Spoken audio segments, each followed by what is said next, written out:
কোচবিহারের দিকে নজর রাখবো, কারণ কোচবিহারের ভোট বৈঠকে কড়া বার্তা দিয়েছেন অভিষেক বন্দ্যোপাধ্যায়। আর মাত্র 15 দিন বাকি, তাই ভোটের কাজে কোনো ফাঁকি নয় জানিয়ে দিয়েছেন, স্পষ্ট বার্তা দিয়েছেন অভিষেক বন্দ্যোপাধ্যায়। কোচবিহারের ভোট বৈঠকে কড়া বার্তা অভিষেকের, ঠিক কি কি বার্তা দিলেন সরাসরি চলে যাব। আবির ঘোষাল রয়েছে আমার সঙ্গে। আবির, এই বৈঠকে মূলত কি বার্তা দিলেন অভিষেক বন্দ্যোপাধ্যায়?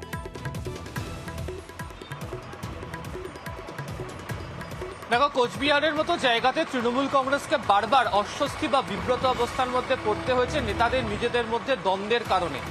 নেতাদের মধ্যে পারস্পরিক দূরত্ব নির্বাচনী কাজে বা সাংগঠনিক ক্ষেত্রে যে বেশ কিছু সময় প্রভাব ফেলেছে, তার একটা নজির বা ঘটনা এর আগেও বহুবার লক্ষ্য করতে পারা গিয়েছে। যেহেতু সামনে লোকসভা নির্বাচন এবং কোচবিহারে প্রথম দফাতে নির্বাচন রয়েছে, ফলে হাতে কার্যত 15 দিন সময় রয়েছে, যে 15 দিন সময়ের মধ্যেই প্রচার কার্য সম্পন্ন করতে হবে। এই 15 দিন সময় কার্যের ক্ষেত্রে যাতে কোনো ফাঁকিবাজি না থাকে এবং নেতাদের মধ্যে যাতে কোনো মতানৈক্য দূরত্ব যাতে না থেকে সবাই যাতে একসাথে নির্বাচনী প্রচারের কাজে ব্যস্ত থাকেন, সেই বার্তাই কার্যত আজকের বৈঠক থেকে দিয়ে রেখেছেন অভিষেক বন্দ্যোপাধ্যায়। রিপোর্ট কার্ড নিয়ে তিনি বৈঠক করেছেন এবং সেই বৈঠকের ক্ষেত্রে বিভিন্ন ব্লক ভিত্তিক রিপোর্ট, সেখানে প্রচারের কাজ, সেখানে যে ইস্যু নিয়ে তৃণমূল কংগ্রেস কাজ করেছিল বা যেগুলোকে প্রচারের ক্ষেত্রে তারা তুলে ধরেছিল সেগুলোর অবস্থা কি, এবং সাম্প্রতিক সময় বিগত বেশ কয়েকদিন ধরে যে ধরনের পরিস্থিতি কোচবিহারে রাজনৈতিকভাবে দেখতে পাওয়া গিয়েছিল, তারও বিস্তারিত বিষয় নিয়ে দিনকের বৈঠকে তিনি আলোচনা করেছেন।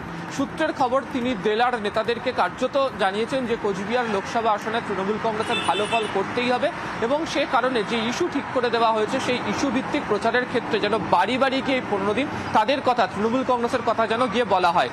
যেহেতু মমতা বন্দ্যোপাধ্যায়ের 4 তারিখে এখানে সভা রয়েছে, একই দিনে প্রধানমন্ত্রীরও এখানে সভা রয়েছে, ফলে কোচবিহার রাজনৈতিক দিক থেকে অত্যন্ত সরগরম। এবং যেহেতু নিশীথ প্রামাণিক বিজেপির এখানে প্রার্থী, ফলে বিজেপির সমস্ত হেভিওয়েটরা আগামী কয়েকদিন 4 তারিখ 7 তারিখ তারা সভা করতে চলেছেন। ফলে তৃণমূল কংগ্রেসও চাইছে পুরো ব্লক লেভেলে গিয়ে নিচু স্তরে গিয়ে তাদের বার্তা দেওয়ার জন্য।